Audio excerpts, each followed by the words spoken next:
मगर कभी-कभी क्या होता है कि अगर एक रबर है, वो ज़्यादा ही आप खींच लो, तो वो टूट जाता है। तो मतलब ये मेडिकल के कानून के दायरे में नहीं आता है क्या? ये आईवी देना मेडिकल के कानून के अंदर आएगा, मगर जो प्रोडक्ट है, वो तो न्यूट्रास्यूटिकल है, वो तो कॉस्मेस्यूटिकल है।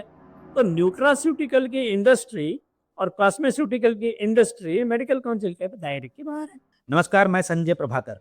ढलती उम्र में हर इंसान चाहता है कि वो जवान दिखे, उसका जो स्किन है बहुत ही जवां नज़र आए, खूबसूरत दिखे और बाल जो है घने बने रहें और काले रहें।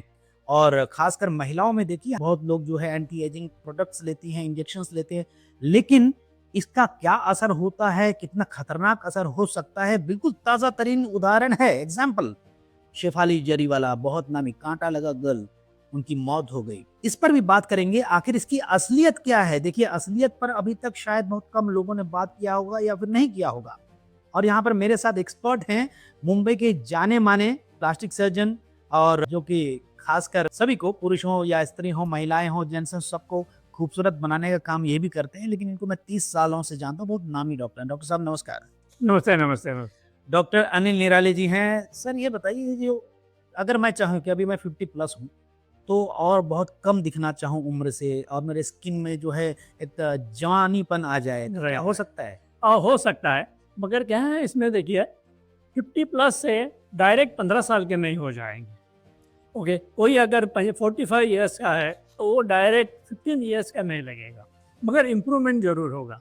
और जो भी आजकल साइंस इतना एडवांस हो गया है, मेडिकल टेक्नोलॉजी है, लेज़र टेक्नोलॉजी है, इतना एडवांस हो गई है, तो ये मुमकिन है। मगर कभी-कभी क्या होता है कि अगर एक रबर है, वो ज़्यादा ही आप खींच लो, तो वो टूट जाता है। तो वो तरीके का इंसिडेंट हो जाता है।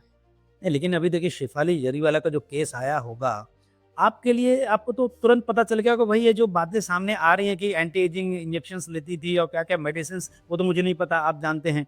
तो क्या ये इतना खतरनाक है? इतना खतरनाक नहीं है, मगर इतना खतरनाक हो भी सकता है। क्योंकि कौन-सा मेडिसिन ले रहे हैं और डॉक्टर के प्रेज़ेंस में ले रहे हैं या अपने आप ले रहे हैं, वो एक चीज़ रहती है। और काफ़ी सारे जो आजकल के एंटी एजिंग मेडिसिन्स हैं ना, actually speaking these are all vitamins. अच्छा। वो है विटामिन्स, तो उसमें होता क्या है, विटामिन है, ज़्यादा ले लो तो कुछ नहीं होगा। और पेशेंट भी ऐसा सोचता है कि अभी चलो अपने पास में स्टॉक तो है, तो क्यों 1 महीने भर का जो कोटा है, वो 1 दिन में खत्म कर दें और कल के कल ही हम जवान हो जाएँ। ऐसा भी होता है? ऐसा भी पेशेंट को लगता है, अच्छा, वो होता वैसे है। भी करते हैं। ऐसे पेशेंट्स आपके पास आते होंगे? आते हैं, तो उनको समझाना पड़ता है, काउंसलिंग करना पड़ता है। तो कहीं न कहीं ये डॉक्टर और पेशेंट के बीच का गैप है, और ये जो अंडरस्टैंडिंग का गैप है, ये गैप दोनों में है। एक गैप है पेशेंट के अंडरस्टैंडिंग में, दूसरा गैप है डॉक्टर के अंडरस्टैंडिंग में, और तीसरा गैप है दोनों के बीच में। देखिए डॉक्टर साहब, मैं आपको 30 साल से ज़्यादा से जानता हूँ, पर्सनली मिलता हूँ, आप बहुत मशहूर हैं, आपसे टाइम लेने के लिए परेशानी भी झेलनी पड़ती है। ये आप ख़ासकर जो ब्यूटीफ़िकेशन के लिए, यानी कि इंसान को खूबसूरत बनाने के लिए और कुछ ऐसे ऑर्गन्स हैं जिसमें कि ऑपरेशन की सर्जरी की ज़रूरत पड़ती है, उसको भी आप जवां बनाने के लिए ऐसे काम करते हैं। बराबर है। तो उसमें फेस का भी होता है, बाल का होता है, हेयर ट्रांसप्लांटेशन, फेस का फेस लिफ्टिंग होता है। अगर ब्रेस्ट है, बॉडी है, तो वहाँ पे भी इम्प्लांट्स या लिफ्टिंग होते हैं। तो काफ़ी सारे रहते हैं, मगर हर एक टेक्निक जो है, भले वो आप खाने में इस्तेमाल कर रहे हो या ओरली ले रहे हो या इंजेक्शंस ले रहे हो या ऑपरेशन कर रहे हो, उसको मॉनिटरिंग चाहिए और टाइट्रेशन चाहिए। ऐसा नहीं होता है कि एक ऑपरेशन से या एक प्रोडक्ट से कोई आदमी या कोई औरत को फ़ायदा हुआ, तो उसी से दूसरे को भी होगा। अच्छा। बिल्कुल। तो supervision, consistency and monitoring is very, very must. आप पेशेंट को घर पे नहीं दे सकते हैं। काफ़ी सारे डॉक्टर्स करते हैं कि पूरा का पूरा आईवी है, ओके आप ले लो, हमारा आदमी आएगा, आईवी लगा के जाएगा। ऐसा भी होता है, अच्छा, बट अच्छा। ऐसा नहीं करना चाहिए। तो सब ये भी है कि बहुत लोग खाना कम खाते हैं और साथ में बोलते हैं भाई 1 मील अ डे, दिन में एक ही बार खाएँगे, वो भी बिल्कुल थोड़ा-सा खाते हैं। ऐसे मैं कुछ मेरे कलीग्स को भी जानता हूँ, जो पहले, अभी नाम बताना ठीक नहीं है उन बड़े कंपनीज़ में, जो बहुत कम खाती थी। मतलब मुश्किल से 3-4 चम्मच खाया और 24 घंटे में वही। वो क्यों? क्योंकि उनको बने रहना है और स्क्रीन प्रेज़ेंस रहना चाहिए, पतली-दुबली दिखनी चाहिए। ये बात बिल्कुल गलत है, क्योंकि उससे कैटाबॉलिज्म होता है और बॉडी रिवर्स मेटाबॉलिज्म में जाती है। रिवर्स मेटाबॉलिज्म मतलब आप ज़्यादा खाओगे तो वज़न बढ़ेगा, हुँ, कम खाओगे तो वज़न नहीं बढ़ेगा, मगर एकदम ही कम खाओगे ना, हुँ। वो वज़न बढ़ने लगता है। अच्छा, हाँ, उसको रिवर्स मेटाबॉलिज्म बोलते हैं, बॉडी कैटाबॉलिज्म में जाती है और आपका लिवर, पैंक्रियाज़, गॉल ब्लैडर और हार्ट, इसके ऊपर बुरा असर भी हो सकता है। नहीं लेकिन ये तो बहुत पतले हो जाते हैं जो और खाली पेट में मेडिसिन भी खाते हैं, विटामिन से देखो, सब। पतला आपको होना है, जो आदमी 1 महीना बीमार है, तो भी पतला होता है। अब जिसको कोविड हो गया है, वो हॉस्पिटल से डिस्चार्ज होता है, तो ये एकदम पतला होके बाहर निकलता है ना? तो ये मतलब इसका मतलब ऐसा है तो नहीं है कि आपको पतला होना है, तो चलो आप बीमार हो जाओ। पतला होना ये हेल्दी पतला होना है, बीमार होके पतला नहीं होना है अपने को।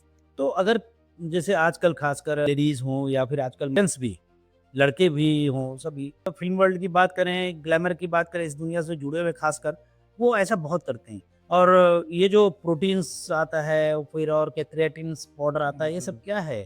ये मॉनिटरिंग जैसे मैंने बोला वैसे चाहिए, मगर क्या होता है आजकल इंस्टा का ज़माना है।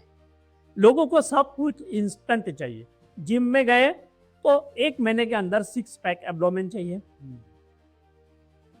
अगर आप ब्यूटी पार्लर गए तो एक ही दिन में सब कुछ निकल जाना चाहिए, सांवलापन निकल जाना चाहिए। हमारे पास में भी आते हैं पेशेंट कि डॉक्टर साहब आपको ग्लूटाथायोन मालूम है? ऐसा पूछते हैं। मुझे इंजेक्शन दे दो ग्लूटाथायोन। हाँ, मैं जब पूछता हूँ कि क्यों? बोले मुझे गोरा होना है। अच्छा। और अगर मैं उनको देखता हूँ तो वो मेरे से भी गोरे हैं। मगर उनको गोरा होना है, अच्छा, वो भी ग्लूटाथायोन से ही होना है।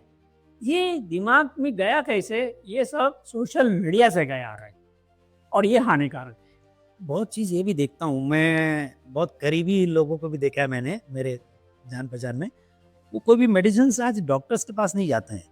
वो बोलते हैं यार डॉक्टर्स के पास कौन जाएगा? वो सीधे गूगल में जाते हैं, गूगल में टाइप करते हैं इसके लिए क्या चाहिए, वो खुद ही शुरू कर देते हैं। कितना खतरनाक है ये? ये तो बहुत खतरनाक है। बिल्कुल। मेरे पास में हाल ही में एक पेशेंट था और वो एक डॉक्टर का लड़का था। वो मेरे पास में आया तो बोला कि मेरा वेट लॉस का सेंट जॉन हॉस्पिटल से डायटीशियन है ना, वहीं से मेरा प्रोटोकॉल चालू है। तो मैंने बोला भैया उन्होंने आपको एग्जामिन किया? तो बोले नहीं। बोला आपका ब्लड प्रेशर लिया? तो बोले नहीं। तो बोले बोले फिर कैसे चालू है? हुँ, तो लोगों का आजकल ऐसा रिमोट कंट्रोल से हुँ। पूरा का पूरा लाइफ, पूरा का पूरा डाइट रिमोट कंट्रोल से चलता है। तो ये चीज़ नहीं होनी चाहिए। आपको सही तरीके का डॉक्टर मिलना चाहिए और खुद प्रेजेंस जो है ना वो होना चाहिए। अब आते हैं मेन पॉइंट पर या यस। फिर से कि शेफाली जरीवाला की मौत ने लोगों को डरा कर रख दिया, लेकिन ये डर मुझे लगता है लोगों के बीच में 10-15 दिन रहेगा फिर गायब हो जाएगा। बहुत सारे लोग भारी संख्या में वही काम तो कर रहे होंगे, बिल्कुल। खूबसूरत दिखने के लिए और जवान दिखने के लिए ढलती उम्र में। बिल्कुल। इसमें क्या होगा, ये जो न्यूज़ है, जैसे अभी हम लोग सच्चाई देने के लिए लोगों को बोल रहे हैं कि संभाल के ले लो, ग्लूटाथायोन लेना है, संभाल के ले लो, क्वालिफाइड डॉक्टर से ले लो। तो ये चीज़ ना कान के अंदर नहीं जाती है और लोग देखते नहीं ज़्यादा देर, क्योंकि उनको ये सब नहीं चाहिए। उनको आजकल तो ऐसा ज़माना है, कुछ साल पहले लोगों को शॉर्टकट चाहिए था। अच्छा, अब लोगों को शॉर्टकट नहीं चाहिए, अब लोगों को चाहिए सबसे बड़ा शॉर्टकट। अच्छा, बिल्कुल, जो सबसे तुरंत इमीडिएट इफेक्ट जी। इमीडिएट, इंस्टेंट, वो कौन दे और मिलते हैं। ऐसे डॉक्टर भी उनको मिलते हैं अच्छा, कि जो बोलते हैं कि मैं ये ले लो, 1 दिन में, 1 इंजेक्शन में गोरे हो जाओ। डॉक्टर साहब ये शेफाली जरीवाला केस में जो अभी सुनने में आया है, हालाँकि रिपोर्ट्स तो आएँगे अभी जो फॉरेंसिक रिपोर्ट्स कि लेकिन जो प्राइमा फेसी जो आ रही हैं खबरें कि वो यही मतलब खूबसूरत दिखने वाली, जवान दिखने वाली ऐसे ही जो चीज़ें ले रही थी, वो एक सबसे बड़ी वजह थी।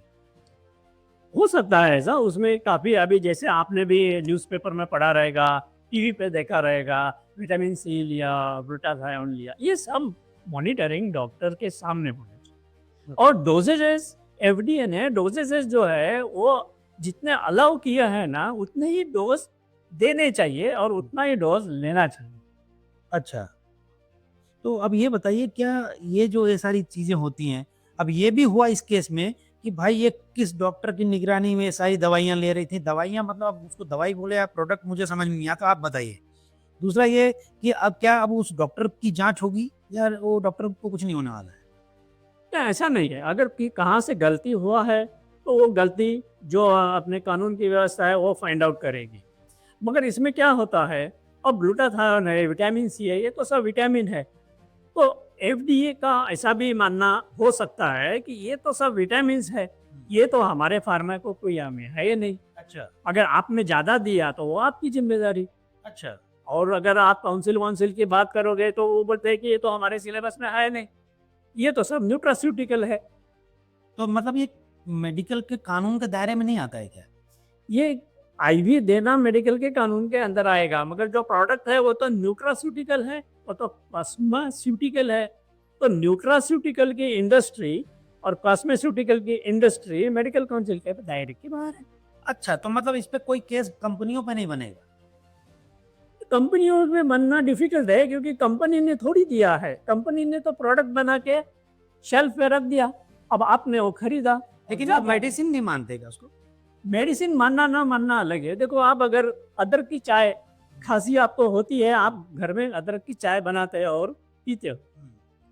अभी कल आपको अच्छा लगा, आपके पड़ोसी को भी सर्दी हो गई, खांसी हो गई, आपने उसको बोला कि ये ले लो, उसने भी लिया। अब ज़्यादा लोगों को मालूमात हो गई, तो आपने क्या किया, वो जो आपका चाय बनाने का अदरक का मसाला है, उसको फार्मूला में बना दिया अच्छा। और आप वो फार्मूला दुकान में बेचने लगे। जी। तब वो ड्रग हो गया, अच्छा।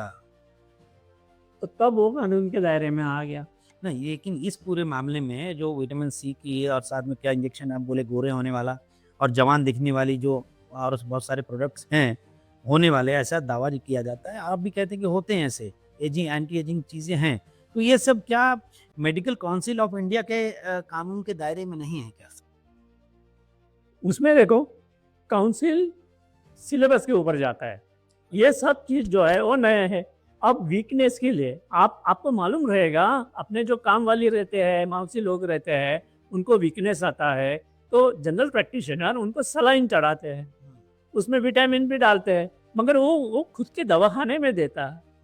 अब आईवी देने के पार्लर्स आ गए हैं। आप अगर साउथ बॉम्बे जाते हो तो वहाँ पे आईवी पार्लर, आप अगर गूगल में सर्च करो आईवी एंटी एजिंग पार्लर, अच्छा। हाँ, तो आपको मिलेगी। और वहाँ पे काउचेस है, ऐसे कोचेस रखे हैं और आईवी ब्रिज है। आप आओ, आधा घंटा एक विटामिन का ड्रिप ले लो और शक्ति पाओ। लेकिन ये मेडिकल काउंसिल के अंडर आता है कि नहीं आईवी लगवाना है ऐसा ऐसा पार्लर खोलना? नहीं, बट अभी ये तो है ही नहीं ना। जो चीज़ एग्जिस्ट ही नहीं है, वो किसी ने अपने दिमाग से निकाल ली, वो फेमस हो गई, लोग ले रहे हैं। किसी भी आदमी को अगर आप आईवी सलाइन चढ़ाते हो, उसमें विटामिन डालते हो, तो चुस्तीलापन फुर्तीलापन तो आने वाला ही है। अच्छा। ओके, मगर जब ये एक्सेस हो जाता है तो होता है प्रॉब्लम, फिर ऐसे केसेस होते हैं। एफडीए जो है फूड एंड ड्रग जो डिपार्टमेंट है उसके अंडर में आता है क्या भाई ऐसे पार्लर खोल सकते हैं क्या आईवी मतलब पहली बार सुना आईवी पार्लर? नहीं, अभी ऐसे आईवी पार्लर तो है, ओके, मगर ये सब एफडीए के दायरे में। अब एफडीए अकेला बेचारा किधर किधर जाए, वो मैगी में एमएसओ है कि नहीं वो देखेगा, ये आईवी पार्लर किधर किधर है वो ढूंढते बैठेगा, क्या करेगा क्या? इसके लिए एक सेपरेट कानून और व्यवस्था चाहिए। अच्छा, तो ये जो आईवी पार्लर्स खुले हुए हैं मैं तो पहली बार सुना आपसे, तो उसमें कोई डॉक्टर बैठता है या कोई भी आके आईवी लगा देता है? नहीं, उसमें क्वालिफाइड नर्स रहती है और एक डॉक्टर ऑन कॉल रहते हैं। अच्छा। और काफ़ी जगह पे तो फ्रेंचाइजी रहते हैं, जैसे एक पार्लर मुंबई में है, एक दिल्ली में है, एक गुड़गांव में और एक बेंगलोर में। ये सब एंटी एजिंग और खूबसूरत बनाने वाला मतलब एक तरीके से कहते हो शॉप्स हैं, दुकान है। हाँ, बिल्कुल, बिल्कुल। जहाँ पे कस्टमर आता है वो शॉप है। देखिए आप कॉस्मेटोलॉजिस्ट हैं, प्लास्टिक सर्जरी कर रहे हैं 30-35 साल से, उससे भी ज़्यादा होगा शायद। तो अब आप इसमें जो है आम लोगों को जो हमारे दर्शक हैं और जो अपनी खूबसूरती को बनाए रखना चाहते हैं या फिर एंटी एजिंग चीज़ें लेना चाहते हैं, उनको क्या बताना चाहें? उनको मैं एक ही चीज़ बताऊँगा कि आप ज़रूर यंग दिख सकते हैं, जी। मगर आप 10 साल का मार्जिन रखो। आप अगर 45 इयर्स के हैं तो मुझे 20 साल के जैसा दिखना चाहिए, वैसे मत सोचो। और ये कंसिस्टेंट धीरे-धीरे होना चाहिए। ऐसे नहीं है कि डॉक्टर के पास गए, आपने डॉक्टर को बोला कि मुझे यंग दिखना है और डॉक्टर को फ़ोर्स किया या डॉक्टर ने आपको सजेस्ट किया और इंजेक्शन ले लिया, वैसे मत। तो डॉक्टर साहब आपके पास ऐसे लोग आते हैं, इसको तो क्लाइंट बोलेंगे, पेशेंट नहीं बोलेंगे। पेशेंट बोलना, क्लाइंट बोलना, कस्टमर बोलना, ये तो नामकरण है, नाम में क्या रखा है, वो तो दे रहे हैं। कोई अगर अपने सुंदरता को लेके आ रहा है तो उसको पेशेंट बोलना, कोई नाराज़ हो जाएगा। वही ना, उसको तो पेशेंट बोलना, वो बोलेगा मैं पेशेंट नहीं हूँ, मैं तो इम्पेशेंट हूँ। मतलब वो इम्पेशेंट हो जाए, जल्दी बनना है। जल्दी जल्दी बनना है। आपके पास ऐसे बहुत सारे आते हैं क्या लड़के लड़कियां ऐसे बिल्कुल आते हैं। एजेस बढ़ रहे हैं जिसका 40 प्लस है 50 प्लस। 40 तो छोड़ो, 60, अराउंड 60 के मेरे बाद में लेडीज आते हैं और एक फोटो लेके आते हैं कि मुझे इसकी तरह देखना है, क्या पॉसिबल है। अच्छा, तो ये वो काउंसलिंग करना पड़ता है, समझाना पड़ता है, और अगर समझ गए तो समझ गए, नहीं समझे तो ना समझ करके। तो फिर आप छोड़ना आप उनको गारंटी देते हैं कि आप ऐसे कर दूंगा करके? नहीं नहीं नहीं नहीं, गारंटी का सवाल ही है नहीं, क्योंकि हर एक की फिजियोलॉजी अलग अलग रहती है। एंटी एजिंग जो चीजें आती, कंपोनेंट्स, इंजेक्शंस, विटामिन सब, मतलब मैं अगर चाहूँ कि अब लेना शुरू करूँ तो आपसे पूछ कर लूँ या नहीं लेना बेटर है, या एक्सरसाइज करूँ, जिम करूँ? लेना का नहीं लेने का वो हर एक आदमी का राइट है, उसका डिसीजन है, उसको क्या चाहिए। मतलब उसमें क्या होता है, जब भी अभी समझे मेरे पास में आप काउंसलिंग के लिए आते हैं, तो मैं ऐसा देता हूँ कि चलो अभी आप अभी ए पोजीशन पे है और आपको जाना है बी पोजीशन पे। जी। तो ए पोजीशन से बी पोजीशन जाना है, तो कैसे आप जाओगे और वो सेफ जर्नी आपका कैसे होगा। कभी कभी तो मुझे तो ऐसा लगता है कि आप बी नहीं, आप सी तक जा सकते हो। अच्छा, हाँ, मगर वो कैसा जा सकते हो, वो safety is first. Safety is first. Safety. इसको ये बड़ी दाढ़ी आप चलाते हो तो पहले सीट बेल्ट डालता हो, जी। पहले इंडिकेटर आता है, वहां पे बताता है आपको कूलेंट कितना है, पेट्रोल कितना है, सब कितना है। जी। तो ये कॉस्मेटोलॉजी में ही ऐसा होता है कि पेशेंट आता है अभी हमारे पास में, आप बोटॉक्स करते हो, मेरे को बोटॉक्स चाहिए। अरे भाई क्यों चाहिए? स्किन टाइट चाहिए। स्किन क्यों चाहिए? अब बोटॉक्स से स्किन टाइट नहीं होता। अच्छा। बोटॉक्स से मसल लूज हो जाएगा हाँ। और रिंकल्स तो चला जाएगा, बट स्किन टाइट चाहिए तो स्किन टाइटनिंग के लिए बोटॉक्स है ही नहीं। बताइए। अब यह उनको समझाना पड़ता है, मगर ठीक तरीके से आप समझाओ ना, हर एक पेशेंट समझ जाता है। तो सब ये पहले के ज़माने की बात करें, आज से 50-60 साल भी पहले जाएँ, तो आज भी गाँव में बहुत सारी जगह ऐसे हैं, शहर में भी हैं, जो ये सारी चीज़ें नहीं लेते हैं, लेकिन उनके चेहरे में वो ग्लेज़ रहता है, वो ग्लो रहता है, वो मतलब खूबसूरती रहती है, भले एजिंग रहती है। तो मतलब हम अपने खान-पान से या एक्सरसाइज़ से, वर्कआउट से, ये संभव है? एकदम एकदम संभव है। और मेरी नानी थी, मम्मी की मम्मी, जी। देखोगे तो पता नहीं चलेगा कि इतना उम्र कितना है, 90, 91। अच्छा। हाँ, क्या करती थी, कुछ भी नहीं, सुबह में घर का खाना, शाम को घर का खाना। अभी क्या होता है, मुझे तो पिज़्ज़ा खाना है, मुझे पानी पूरी खाना है, मुझे भेलपूरी भी खाना है, और मुझे वजन नहीं बढ़ाना है। मुझे वड़ा पाव भी खाना है, मगर पेट बाहर नहीं आना चाहिए। अच्छा, एक चीज़ देखिए, क्या ये देखिए, ये तो सब जानते हैं, फिर भी आपसे पूछना ज़रूरी है, लोगों तक बात भी पहुँचे, सतर्क कर रहे हैं कि उनको याद दिलाने के लिए। बिल्कुल। कि जैसे वड़ा पाव हो गया, छोले छोले पूरी हो गए और तली हुई चीज़ें हो गई, ये बर्गर, पिज़्ज़ा, ये सब खाते हैं। तो क्या अभी बचपन, मतलब जवानी का खाया हुआ 10 साल, 15 साल बाद जो है एजिंग का बड़ा कारण बन सकता है? बन सकता है, बन सकता है। 10 साल, 15 साल बाद? देखो कंप्यूटर का मैं आपको एग्जांपल देता हूँ। कंप्यूटर में अगर कोई आपने करप्ट फाइल जी, डाल दी, जी। या कभी भी कुछ भी सॉफ्टवेयर का गड़बड़ हो गया, वो वही टाइम पे आपको नहीं दिखाई देता है। अच्छा। 8-10 महीने के बाद में धीरे धीरे कंप्यूटर खराब होने लगता है।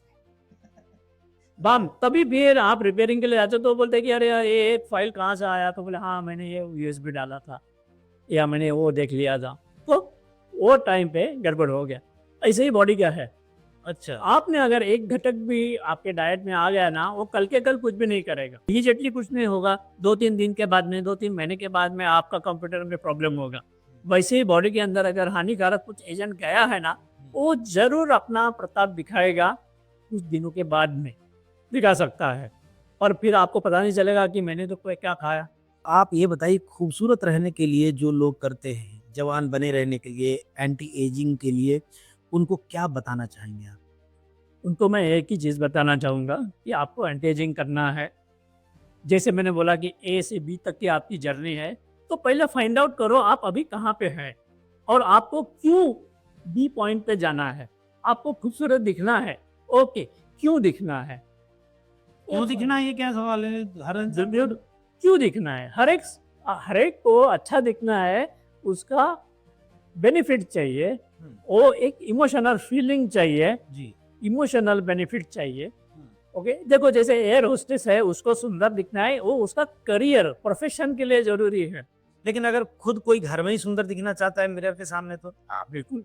तो उसका ये राज रहेगा कि मेरे घर वाले मेरे तरफ अटेंशन दें।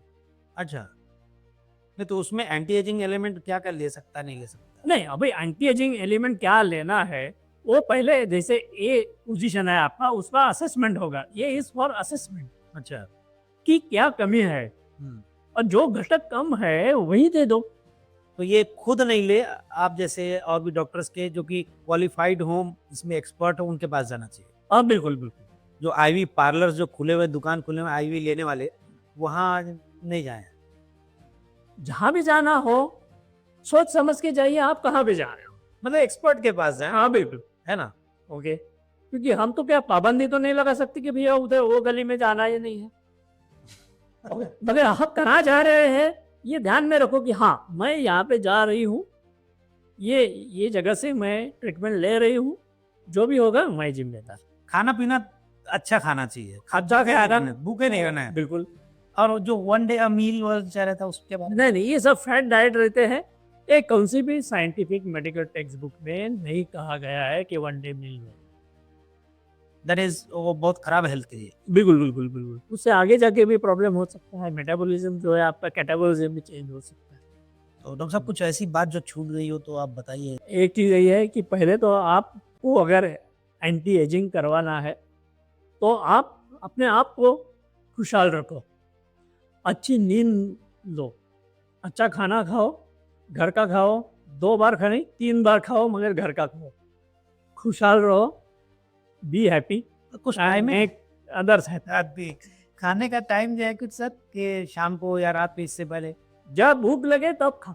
रात में भी खाएँ? बिल्कुल, कुछ तो अरे खाने मैं खुद कितने बार 1 बजे, 2 बजे उठता हूँ और थोड़ा-सा कुछ खाता हूँ। आप दे रहे हो सीएम ट्रिमर सर। जब भूख लगे ना बॉडी आपको बोलती है कि अभी भूख लगी है, खाओ और तभी आप नहीं खाओगे तो उल्टा असर होना चालू होगा। अच्छा। चलिए डॉक्टर साहब बहुत-बहुत शुक्रिया, धन्यवाद। डॉक्टर अनिल निराले जी हैं, बहुत ही नामी कॉस्मेटोलॉजिस्ट हैं, प्लास्टिक सर्जन हैं। कई सालों से मैं इनको जानता हूँ, 30-35 साल से तो मैं जानता हूँ मुंबई में और बोरीवली में हैं ये मुंबई के। मैं इनसे लगातार मिलते रहता हूँ। देखिए क्या बात कहा है इन्होंने कि जब भी भूख लगे खाएँ ज़रूर और नहीं खाएँ तो इसका उल्टा असर पड़ सकता है। तो दिन में जो एक बार खाना चाहते हैं, पतले होने के लिए, जवान रहने के लिए, समझ जाइए, सतर्क हो जाइए। चलिए नमस्कार, एक बार फिर से हम अगली वीडियो में आएँगे। डॉक्टर साहब फिर से एक बार मुलाकात होगी दूसरे सब्जेक्ट। ज़रूर, ज़रूर। Thank you. नमस्कार।